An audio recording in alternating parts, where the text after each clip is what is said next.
Hello and welcome to episode 20 of Giant Mess. I am your host, Neal Lynch. I am a giant mess. I'm a Giants and Mets fan who loves movies, comedy, TV, and a whole lot more. On this episode, very special episode, it's the first episode in the new format. That's right, we're switching it up, y'all. No longer will we have 2-hour, 3-hour episodes.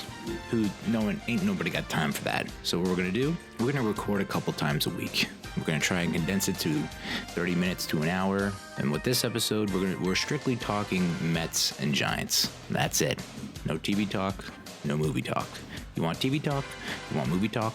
You tune in for the next episode when we talk about Hold Up, The Mandalorian, Watchmen, Tiffany Haddish, Black Mitzvah, The Report, Adam Driver, Hustlers with J-Lo. But on this episode, we're going to talk Mets. We're going to talk about how they adjusted the contract of Yoenis Cespedes following his signing Michael Wacha Flame, and Rick Porcello, a.k.a. Pork Chop, which no one calls him that except me. The latest trade talks surrounding Starling, Marte, and Carlos Correa. And then we'll finish out the episode with some Giants talk. Their loss in overtime to the Eagles on Monday night. Their, I guess you could say, blowout win against the Dolphins at home, and what might be Eli Manning's final home game in a Giants uniform. And also what needs to happen down the stretch for the Giants to land Ohio State edge rusher Chase Young in the 2020 NFL Draft. So that's a long way to introduce a shorter episode. But let's dive right on in. So we'll start with the Mets. Yoenis Cespedes, and I feel like this has been happening over the years, is like the Mets have gotten really good at getting their money back on injured players. They did it with David Wright, who missed a ton of time, and they got some money back from him, and now they're getting money back from Yoenis Cespedes for missing all of 2019. I think from what I've read, he was due $29 million in 2019 and $29.5 million in next year.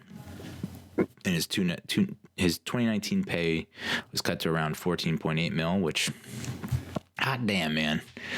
Can you imagine just like being physically incapable of doing your job and getting almost $15 million fucking dollars? And I don't know what he's going to get in 20, but it's significantly lower than the 29.5. So maybe they cut that in half too. I don't know. What will they do with that extra money? You know, a lot of people thought, oh, well, now that we got Steve Cohen on board, the billionaire, genius, philanthropist, playboy, and now that we got some money back on Yo, you know, are we going to now become spenders, go out there and make a splash? And spoiler alert, no, we're not. You know, the biggest moves that we've made so far are we signed Michael Wacha, former Cardinal pitcher. Big dude. I think he's like 6'5", 230 or something like that. He is going to turn 29 in July. We signed him to a 1-year, $3 million contract that was laden, one of my favorite words, laden with performance bonuses, almost $8 million in possible performance bonuses. I guess $7 million under some kind of points system like Jenny Craig, which is great. And then another $1 million for relief appearances, which is a very interesting caveat. Makes me think that, okay, he's not going to be in the rotation, even though he said, I signed to be in the rotation. I signed to be the number 5, which it's like, well, there's only 5 starters, Michael. So, it's like the world's tallest little person. Like that's the most confidence for like the least talented starter. But, so we signed him. He's an all-star in 2015. He had down season last year, 6-7 with the ERA near 5. He gave up a career high 26 home runs, had a WHIP of almost 1.6. His average over his career is around 13-8 win-loss record with an ERA less than 4. And it looks like he has the capability to give you around 30 starts and almost 200 innings, but very rare. I think he has like 7 seasons under his belt, and I think 3 or 4 he's kind of gone the distance. The other 3 or 4, it's no, he gives you about half that. So I think that's it's the roll of the dice. it's the risk that they take, the Mets. They're basically saying, hey, we want you to give us, close to 25 to 30 starts. And if you don't, then we'll relegate you to the bullpen, I guess. And, knowing that Wacha is such a wild card, they went out and signed Rick Porcello, former Cy Young winner in 2016, to a one-year deal, $10 million. So if I had to guess, I would say a couple options, couple routes the Mets could take. One is they send Matz to the bullpen, and they have a starting rotation of DeGrom, Syndergaard, Stroman, Porcello, Wacha. Now, if they keep Matz in the rotation, I think you got to go Porcello over Wacha, but I don't know. But, plenty of depth in the rotation now. I think that was something that kind of hurt the Mets last season. I think Matz was out for a period of time. Syndergaard missed a few starts, I think. So, they just didn't want to have that happen where it's like we're scrambling for arms and starters and we're calling guys up from AAA, AA to come in and give us a game. And that's, it's a loss here, a loss there. This way, it's like, well, if Porcello or Wacha go down, you potentially could have Matz come back into the rotation. I would rather see you go out with Lugo or Gesellman. And, Lugo and Gesellman have said that they want to start. So the rotation looks like it's complete. I mean, I'm not crazy about it. I think it's not I guess you could say it's slightly better just because I don't know that Matz was all that consistent, but then again, is Wacha consistent? Not really. So it sucks that we lost Wheeler. I just, you hope that he doesn't come out and just become like a Cy, he's going head to head with DeGrom for the Cy Young next year, because it just seems like he's hitting that next level. And we've seen that there seems to be a kind of change in the tides. The tides are changing, and the Mets are willing to spend now. And it's a little too late. Too little, too late. Porcello, in his Cy Young year in 2016, 22 wins against only 4 losses. He led the league in wins that year. Did he? Yeah. He also led the league in strikeout to walk ratio, 5.91 strikeouts to walks, where, over the course of his career, he's been averaging around 3.8 maybe. Then he follows up the Cy Young year by leading the American League in losses with 17 and giving up 236 hits and 38 homers. So that's the old Cy Young hangover, I guess, that DeGrom didn't have. So, but then he followed it up with he bounced back in 2018 when the Sox went to the series, 17-7, but led the league in hit batsmen, which not crazy about, but it's also like I'd like to get back to beaning guys. Let's just start beaning guys. A lot of pitching coaches will say that's how you own the inner half of the plate. It's how you get guys to get a little shy in the box, back off a little bit. They can't really hone in and focus because they're worried about getting one in the ribs or in the wrist or the eye bone. So that's more encouraging than discouraging. That's statistics. If you're hitting guys with curveballs and like sliders and shit like that, like changeups, ugh.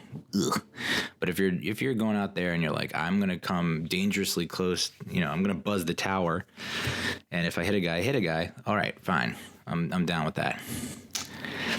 Last year, Porcello had a career high ERA of almost 5.5. So, they're signing these guys with the thought that they've shown flashes of greatness in the past, and they've these pitchers, they alternate. They go good year, bad year, good year, bad year. They both had bad years last year, so the Mets are doubling down on the fact that they're going to come back and have good years in 2020. So I don't hate the moves. They're names I know. I'm familiar with their work. Wacha's 2020 projections, 8-6 with a 4.36 ERA and 128 innings pitched. So not a ton of innings, but it's a winning record. Porcello's projections for 2020, 12-10 with an ERA of around 5, 160 plus innings pitched. Again, I'm not getting all moist in my drawers over it, but again, winning records is all I care about at this point. I don't care how it's done. It's guess winning records. So sure, why not? And maybe Matt's, is the answer for our bullpen. Although the whole relief appearances bonus for Wacha makes me think that Matz will stay as the 5, Porcello is the 4, or vice versa, and then you have Wacha in the bullpen. Either way, it's just nice to have. They've kind of indirectly addressed the bullpen with either Wacha or Matz. One of those guys is out of the rotation, and they're going to have to go to the bullpen, and hopefully they can give us, they'll be like, maybe they can be the guy that can give us the long relief efforts. When Syndergaard goes 5, Matz can give us 2. Wacha can give us 2. So that's, rose-colored glasses version of how all that went down. I mean, I don't think anyone's super excited about it, especially now that the trade talks around Marte and Correa have simmered down now. Looks like Starling Marte not going to happen because we now have this Marisnik character from Houston who's apparently is going to platoon with Nimmo in center. So then you have, I guess, against righties you have Nimmo, and against lefties you have Marisnik. Well, I hope I'm saying his last name right. And then, I don't know, I guess Davis, it's just a lot of shuffling of the lineup, which I guess is good from a certain, variety is the spice of life. And I guess that's good because opposing teams can't really hammer us down and say, like, well, they have a 1 through 9 that's consistent from day to day, and we know how to address it. This is like, there's 2 ways to see it. One is I prefer a 1 through 9 consistent lineup, guy, so you can get in a flow and get some consistency. Of course, the Mets did have success back in the day with Mookie and Lenny in center platooning, so it can be done. It's been successful for Mets teams in the past. Well, we'll see how it goes because, Lagares was a liability this year, trying to platoon with him, and he had so many starts and just didn't do anything offensively. And I, hate to think that Marisnik is just going to do the same, but there's a lot of positivity around him, thinking that he's gonna break out offensively. So, I'll finish up the Mets portion of the podcast with this tweet from Michael Mayer, I believe, of Mets Merized Online. I could be wrong about that. He said, to give you an idea of how bizarre the 2019 season was for Edwin Diaz. Speaking of the bullpen, here's the list of pitchers in Major League Baseball history with a season of at least a 5 ERA, where they compile a ERA of 5 at least, but also 15 strikeouts per 9 innings and 50 innings pitched. And here's the list. Edwin Diaz, 2019. That's the list. So my man can strike guys out. It's just I think there was like a heat graph I saw of like his slider location when he was lights out in 2018 with the Mariners, and then his heat map of his slider in 2019. And it's like, I don't know if I need to get like a online certificate in heat map reading. It didn't look a whole lot different, but I will say the 2019 one, it looked like the sliders were coming right down Broadway. Seems like there was a higher concentration of the red right in the middle zone there. You know how they have like the 9 boxes or whatever? He was like the middle box was super red. Whereas 2018, it was kind of, I think it was like the bottom right box or whatever. So it's a game of inches. Football's a game of inches, and I guess baseball's a game of millimeters. And also, I saw the tweet from Pete Alonso saying, see, the balls weren't juiced, because I guess the Major League Baseball took a look into the balls and determined that the balls were not juiced, but that the seams were off, which seems pretty consistent with what Syndergaard was saying. And, a lot of the other pitchers were saying they couldn't get the good grip that they're used to, and I believe that probably affected Edwin Diaz. That his seams were all kinds of messed up, and so he couldn't get the same kind of cut on his slider, same kind of control on his slider than he did the year before. So who knows? My God, just close your eyes and take a deep breath and release, and picture yourself in the stands at Citi Field and watching Edwin Diaz shut her down every bottom of the ninth for 50 plus times, because I feel feels like that was an anomaly last year, and that with an off season under his belt and a renewed sense of purpose, it's a new year, new you. And I think that new manager, Beltran, new pitching coach, but, familiar faces as well. I just think he has a bounce back year. I really do. He's not over the hill. He's still a young guy. He's, obviously he's still got the potential to strike out a lot of dudes. And he showed, it was not frequent, but he did show that he could come in and blow top elite hitters away. So, and that was the difference last year, him not being able to lock it down. And if he can do it this year, we can, people will call me crazy for saying this, we could be a 100-win team. I really do think that, even though the Braves are strong. The Phillies just signed Didi Gregorius, so they're a little bit stronger now, with Wheeler as well, with Girardi. The Nationals, they get Strasburg back. They lose Rendon, though. So who knows? They could have like a World Series hangover, I think. So I think they still play well, but I don't think that they make the playoffs again. That's a case, in my opinion, the Nats are a case of like they just got hot at the right time. So Braves and Phillies. And the Phillies might not be able to get out of their own way, but who knows with Girardi at the helm. I think, but Braves and Phillies are the two teams that are going to stand in our way. And we'll see. I'd still like to get just like one more arm, one more bat. There's just like, I feel like they're still missing one or two key ingredients. But then again, maybe it's already on the roster. Maybe Jed Lowry comes back from the dead, insert Undertaker gif, and he's like, the utility guy that's just all over the place making plays and coming up with clutch hits. And, the guys that didn't step up last year, maybe they come back and they have a bounce back year. So I don't know. I still think the Braves are the class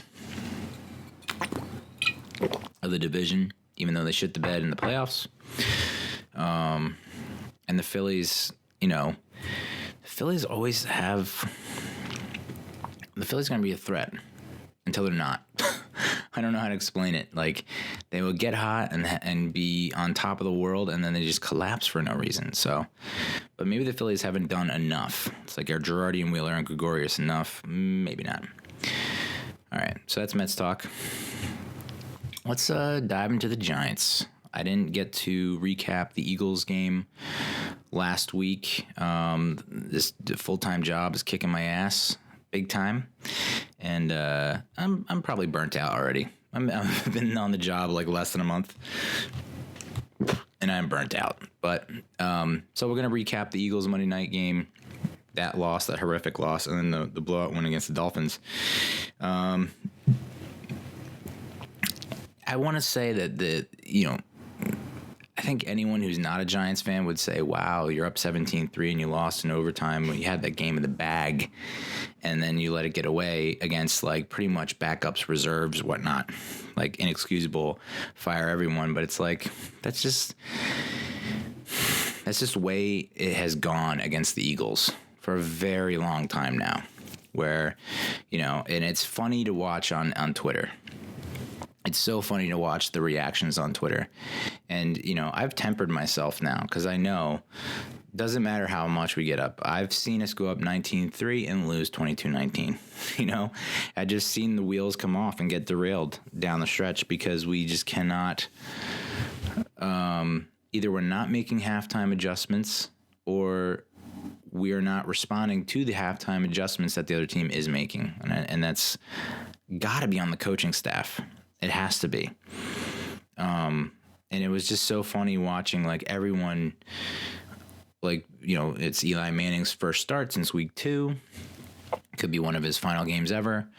He has a very bad history against the Eagles. So, automatically I'm going to this thinking, man, he hasn't started in so many games, and watch him come out and be on top of the world and just be looking like old Eli, strong arm, rested, whatever.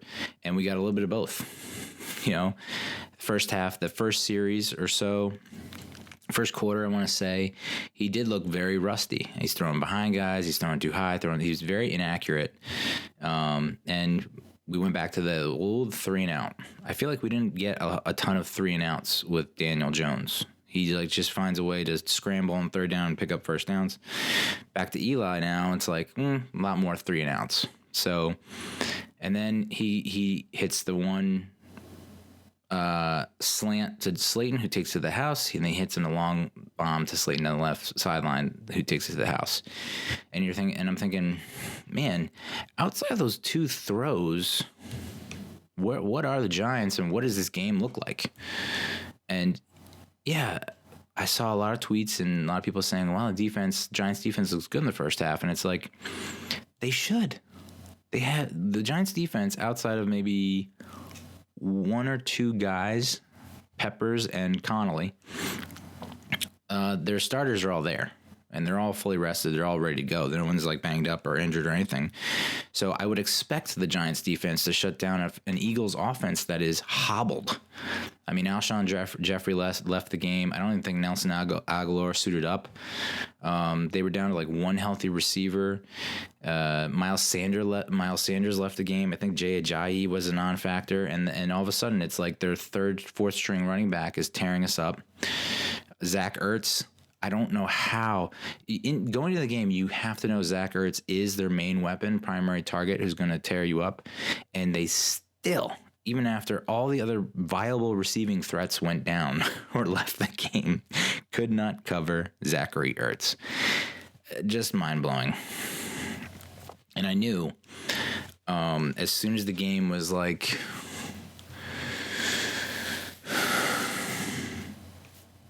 17-10, something like that, 17-14, whatever it was. I think it was 17-10. I just knew they're going to lose this game. I mean, the offense did nothing in the second half. As great as Eli was in the first half, great. I mean, he had 2 big plays. A couple of okay throws mixed in. Second half, he didn't do shit. The offense didn't do anything in the second half.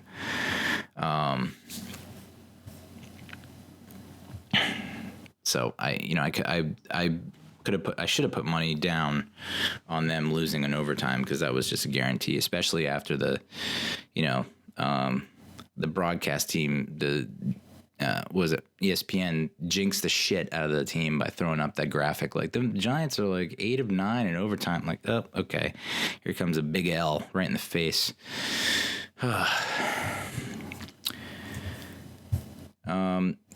Here's a crazy stat that I saw, I guess the night of the game, maybe following the game. Carson Wentz's contract, he has a $30 million option bonus due March 27th. If the Eagles decline, it converts into a guaranteed 2020 salary, meaning Philly would hold a $42.65 million cap figure for Wentz, but the remainder of his contract would void. And that void would come with a $19.8 million dead cap in 2021. So Phew, man, what a contract. I guess you gotta hope that that's your guy, huh? I mean, if you're Philly, and never talk about, what do you know, Neal? You're a Giants fan. Don't talk about the Eagles and what they're doing. Dude, though, I mean, come on. The Eagles don't win the division and go to I don't know if it's looking that way now, because I think Dallas just destroyed the Rams. And meanwhile, the Eagles barely scraped by the Redskins. So if I had to guess, it's the Cowboys win the division, go to the playoffs, and then it's man, that's a tough spot for Philly, because it's I watched the game, and Wentz makes good throws here and there, and they just drop them, and they don't have receivers. So it's is it on Wentz or is it on the receivers? Anyway, getting back to the Giants. Leonard Williams says that the Giants don't offer him top-tier money, he'll hit free agency. He leads all interior defensive linemen and quarterback hits, according to Pro Football Focus. This was before the Dolphins game. And it's, here it's Olivier Vernon 2.0. Olivier Vernon without the sacks. I mean, at least Olivier OV eventually would come up with sacks, and he would maybe average 8 or 10 a season, and you're all right, I guess he's getting a sack here or there. Leonard Williams is just not getting sacks. Pressures, hits, great, or hurries, whatever you want to call it. I just can't see paying Aaron Donald-esque money to this guy. And if he doesn't sign with the Giants, it's whoa. I mean, it's already looking like a shit trade, but I mean, I was of the mindset, and I've said it before, where I really did think Gettleman would be safe, and I don't know that he's going to be safe anymore. That Leonard Williams fuck up is bigger than people are paying attention to. But then again, he has something like Darius Slayton, that he can fall back on. Slayton is the first rookie to have multiple 100-plus receiving yards and 2+ receiving touchdown games in a single season since 2014. First Giants player with 150-plus receiving yards in a first half since October 2005 when Plax did it. Had 179 from then, I guess, sophomore Eli Manning. Eli, 11-19, 179 in the first half, 4 of 11 for 24 yards in the second. Barf. What happened? You're telling me Philly made the adjustments at half and came out and knew how to handle Eli and Tate and Slayton and all that jazz, and we just didn't? So stupid.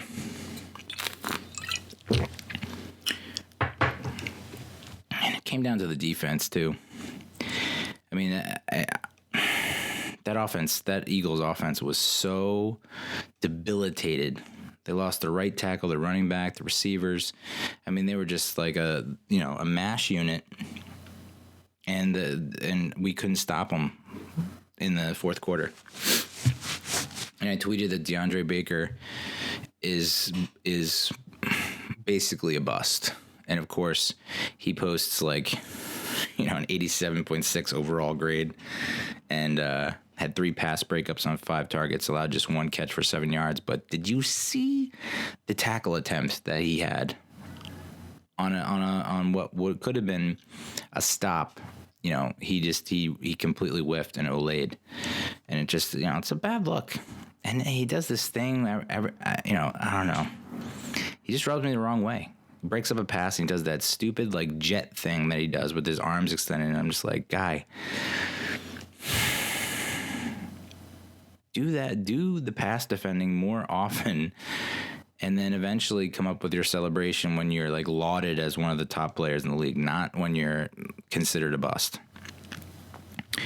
Bethea has been a stud stopping the run, awesome, and he has the fourth highest grade defending the run for a safety. Great. Led the team in tackles with 11. Big plays near the goal line. But in coverage, still a liability. Giants had 14 missed tackles against the Eagles. Ogletree had 3 missed tackles. He also gave up 8 completions on 8 attempts and was the lowest rated defensive player. He's got to be gone. I mean, that's it's pretty obvious. I think and you can kind of see it in his body language too, the way that he plays. Just like he just knows like his days are numbered. Eagles had 415 total yards of offense, and was the most they've had since week 1. So stupid. And people are talking about, Pat Shurmur should be fired for that flea flicker call, which when I watched it happen, I was like, I had disaster written all over it. It just didn't look right from the get-go. So it was more of an execution thing than it was the actual play call. Because it's like there was 3rd and forever. You're going to run another fucking draw that goes nowhere. You're going to run another short pass that goes nowhere. You're already out of the playoffs. Might as well take a shot. So I saw it and I was like, I think it's because of the way it was handled. Like, it just looked awkward. It didn't look like it was run very well. And, of course, Solder gets beat.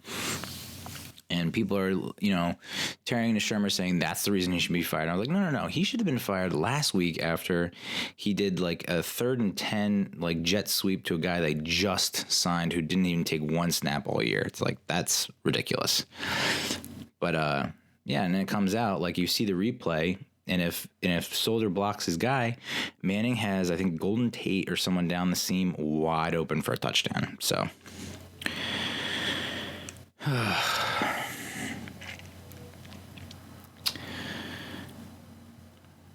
Ogletree has allowed 43 completions on 48 targets and 4 touchdowns in coverage this year. I mean, it's awful. That is just awful. I mean, that's enough for me, at least, to say we need to move on and admit that was a failure and take our losses and just try and I mean, obviously you get Connolly back hopefully next year, and then you just gotta draft another stud inside linebacker, make a signing, something. And I've been all over Solder, and I was all over Solder on Monday night. And then this came out.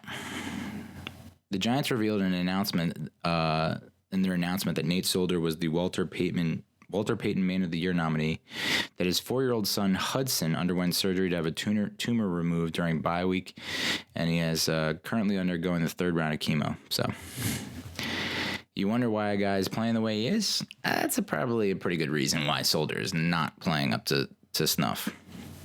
I can't imagine trying to play with your kid going through that. So, Rico Bosco Barstool says some things are bigger than sports. Yeah, it's bigger than sports. I don't even know how you go about handling that, but I hope things turn out all right for Hudson. That's so sad, and but I still think Solder is a problem on the left side, and if I'm the GM, if I'm Gettleman, if I'm Mara, I make a push to put Solder on the right side, and then you got to bring in someone as a absolute knockout of the park on the left side. And I would say even double down, draft and free agency. Janoris Jenkins was waived. Of all the ways that Jenkins leaves the team, this is probably the worst. I mean, we all knew that he wasn't going to finish out his contract with the Giants. I mean, I knew he wasn't going to finish out his contract with the Giants. I knew that they were going to the hope was that he was going to get traded and we get something in return, and we didn't get anything in return, which is just crazy. I mean, considering that this guy walked out of, I believe it was him or maybe it was DRC, but just walked out of practice in 2017. It's like that right there. I was surprised that with the Gettleman coming on and with the culture change, with Gettleman trading Eli Apple and Snacks and Vernon and OBJ, you would think that Janoris Jenkins would have been one of the first to go, and instead he's one of the last, and we waive him. We end up waiving him for a comment he made to a fan in which he called the fan a quote-unquote retard. And he said that's just part of my language growing up, a cultural thing or whatever, which, growing up when I was 8 or 12 or whatever, yeah, we called each other that whenever you would act dumb or stupid or whatever. To call a fan that is crazy. To not apologize and say it's just part of my culture. And then to tweet after he got waived, best news ever. And it's just like, I don't understand what they saw in him. Did he really have that big of an impact on the other guys in the secondary? And I think one of the guys did come out. I don't know if it was Sam Beal or Ballantyne or one of the guys said, yeah, he was a major help, but it's not worth the hassle at that price too. I tweeted out, I don't have it here in my notes, but I did tweet it out that he's the highest graded corner for the Giants, but he's also the 55th best cornerback in the league. His contract is not 55th highest for cornerbacks in the league. His contract is like, I want to say top 10, so he's not a top 10 corner. So his days were numbered and he was going to go, but this is like the worst possible way for him to go. It's like we needed to get, I cannot believe, and of course now the Texans or the Chiefs are going to pick him up. Some playoff contender is going to pick him up, and maybe he'll play for them like he did the first year with the Giants, and make the Giants look stupid. But Jesus Christ, like you couldn't get anything for him at the trade deadline. Anything. Just anything. It's better than what we have now, which is nothing. So then I saw this on Jordan Raynon's podcast. Some of his contacts have said that Daniel Jones is going to be quote unquote okay. They don't see greatness. They don't see his talent level being special. I don't know what the fuck they're watching. I mean, if you watch the games, the guy is special. His ability to avoid the rush, he's making some very nice throws, very accurate throws in big time situations, critical third downs. So to say he's not going to be great, I mean, do you remember what Eli Manning looked like in 2004? Dude did not look great. Dude looked okay, maybe. But, I would borderline say he looked poor. So I do think they need to shut him down for the rest of the year. I mean, why would you risk bringing him back off a high? I mean, you saw what happened with Saquon. Saquon's a goddamn superhero.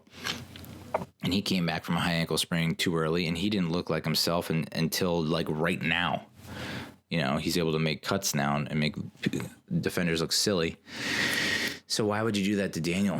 What are you doing? This is the Eli Manning farewell tour now. On like whether you like it or not, there's no reason for Daniel Jones to play. I don't think it contributes to his development. He got a handful of games under his belt, something like 10, 11, 12 games in his rookie season, which is a lot, and I think he's learned a lot. Just let Eli ride it off in the sunset against the fucking Redskins and the Eagles. Why not? Just do it. I don't know why you would bring Daniel Jones back. Just say, shut her down. Say, you did I mean, if I were to come to you and I'd say, we draft Daniel Jones. Before the draft, I say, hey, we draft Daniel Jones. And you're like, oh my God. Because that was the initial reaction across the board from fans. It was like, oh my God. And I say to you, okay, well, Eli Manning is going to get benched after 2 weeks, and Daniel Jones is going to play in 11 games. Whoa, Jesus. And he's going to start 10 games. And he's going to throw for about almost 2,400 yards, 18 touchdowns.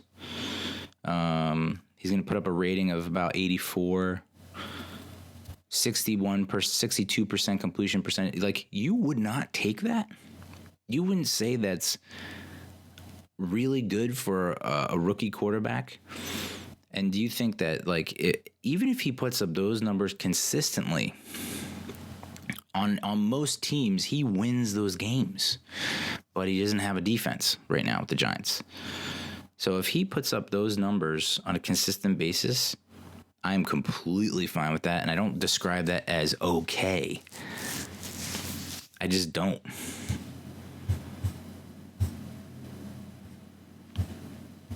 you know, and people are talking like the Giants should think about going the Arizona Cardinals route, you know, because the Cardinals drafted Josh Rosen in 2018, and then they admitted they made a mistake and drafted Kyler Murray in 2019.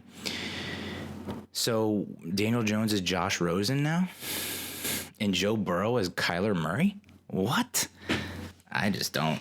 I think quarterback is not an issue. If he came out and the numbers were reversed and he threw 18 picks to 11 touchdowns, you know, the fumbling thing is pretty brutal. But like if he's throwing a lot of picks, his completion percentage is around 50, like that's bad. And yes, then you would probably need to seriously consider taking a quarterback with your first pick. There's no reason to go after Joe Burrow now. There's just none. That would be, I mean, that's like the darkest timeline. I don't understand why you would do that. Jesus Christ. It's amazing how triggered I get by this shit. So let's talk about the Dolphins game. This was hard to get up for. I know it was just like, this is like, what? I don't want to watch this. We're down 10-7 at the half. The defense looked lifeless. I mean, Fitzmagic is just turning on the charm.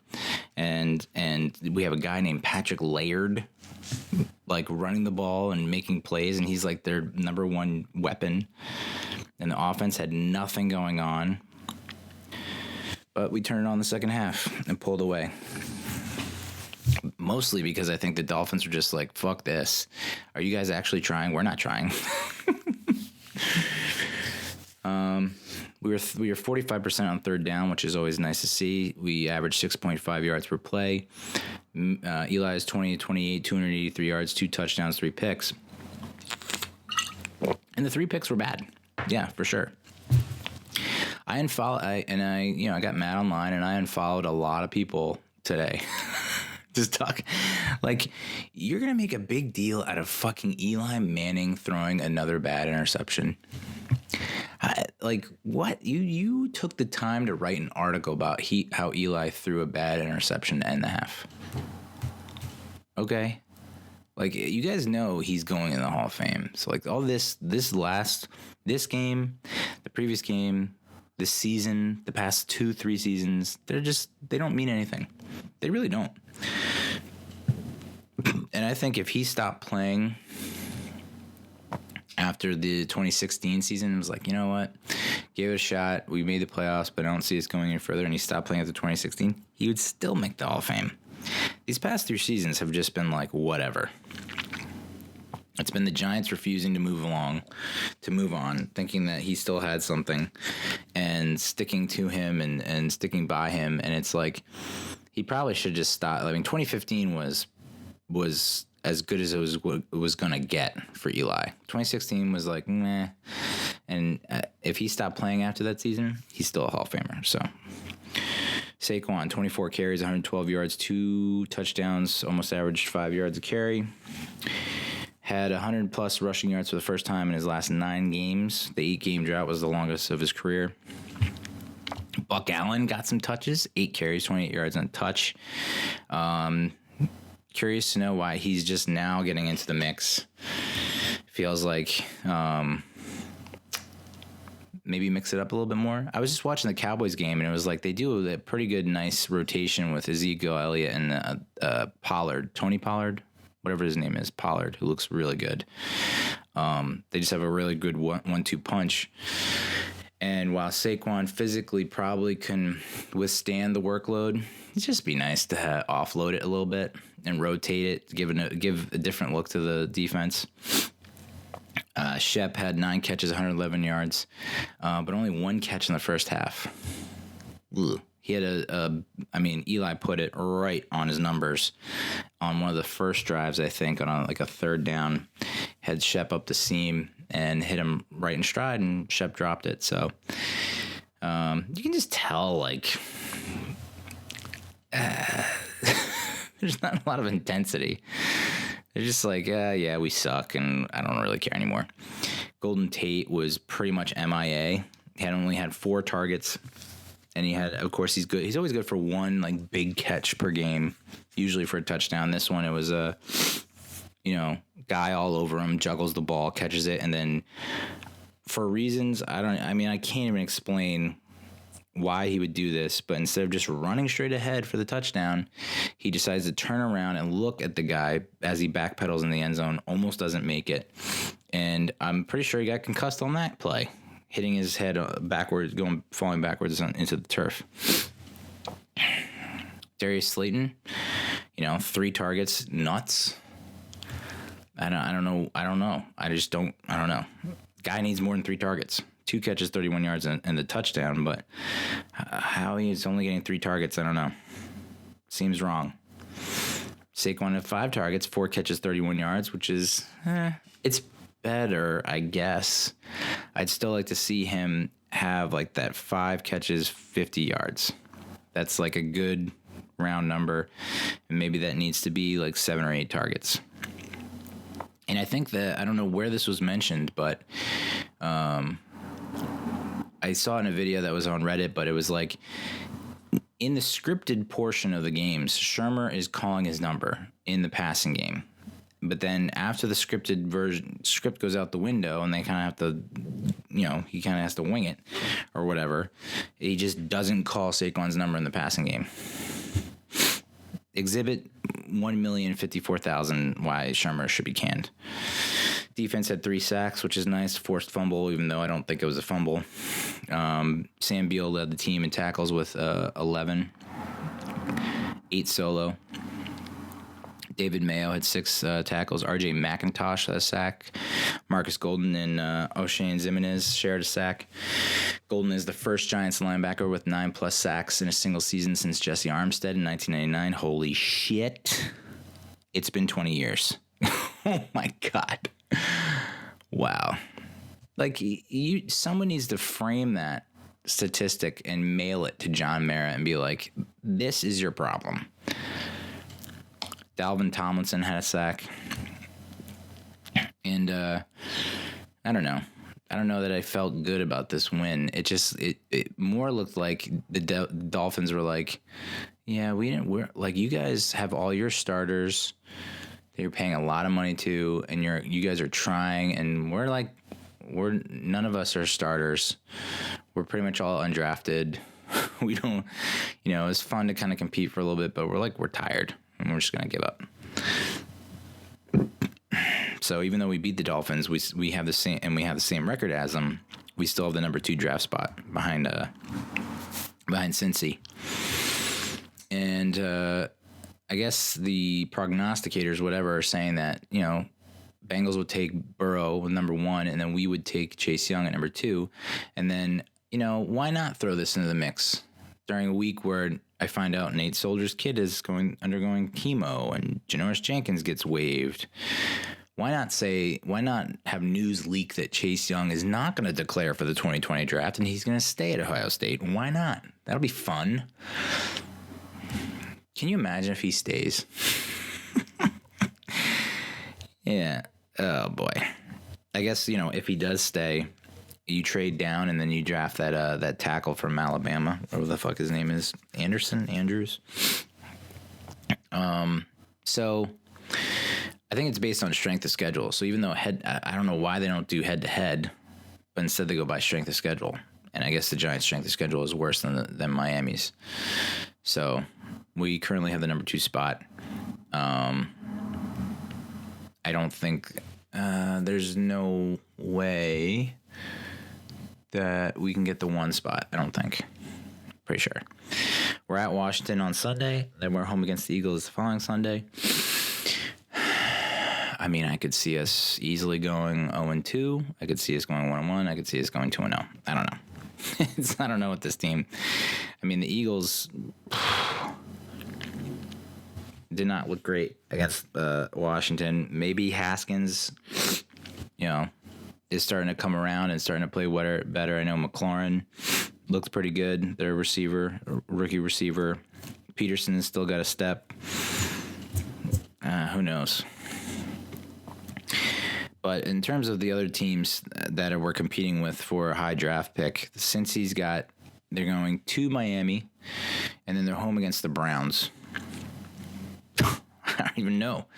I mean, they could go into Miami and lose, and they could lose at home against the Browns, although the Browns are just like, what is going on there? Holy shit. OBJ wants out. Myles Garrett had the suspension. Njoku was like a healthy scratch or something like that. Like, dear God, I had them as my defense in my fantasy league semifinal, and they gave me -2 points, and I'm probably going to lose. Thank you, Cleveland. The Dolphins are going to host the Bengals, and then they go to New England, and you would think, okay, so maybe that's a 1-1,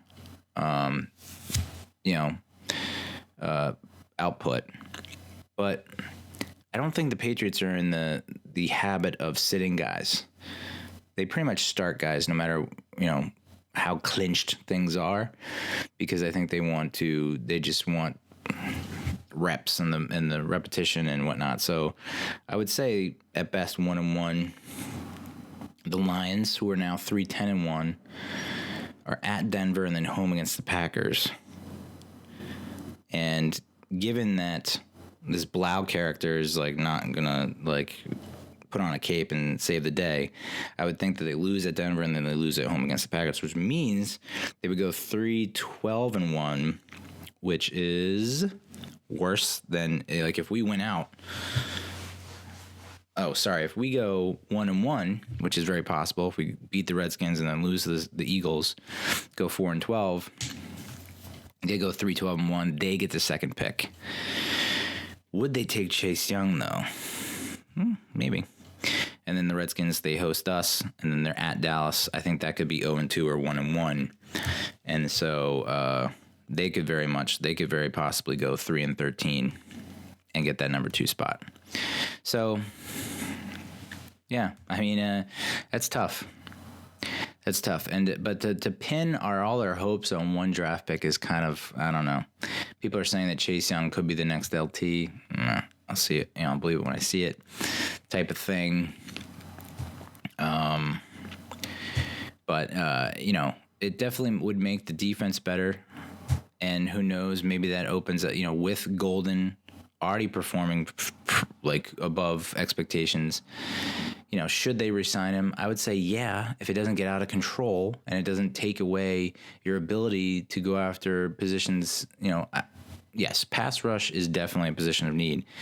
But if you're going to draft Chase Young, probably okay to let Golden walk. It's not ideal, but like, you still have a very young secondary. Now with Jenkins gone, with Bethea, I don't think Bethea, I gotta look up his contract, but I don't think that he's someone that you'd want to bring back, because I mean, he had a play today on the touchdown to Parker, I think it was. It was just like, dude, what are you doing? Like, you got to cover the guy. You are our last bastion of hope. So, yeah, he's an unrestricted free agent. I don't think they bring him back. Plus, you have Peppers and Love. I think that's a good combination. I think Love can play free safety. I think Peppers can play strong safety. In the broadcast today, they were saying that they didn't know what position Julian Love could play. And it's like, the guy looks like, okay, so you can't put him at corner, but he looks like he's a pretty good fit at safety.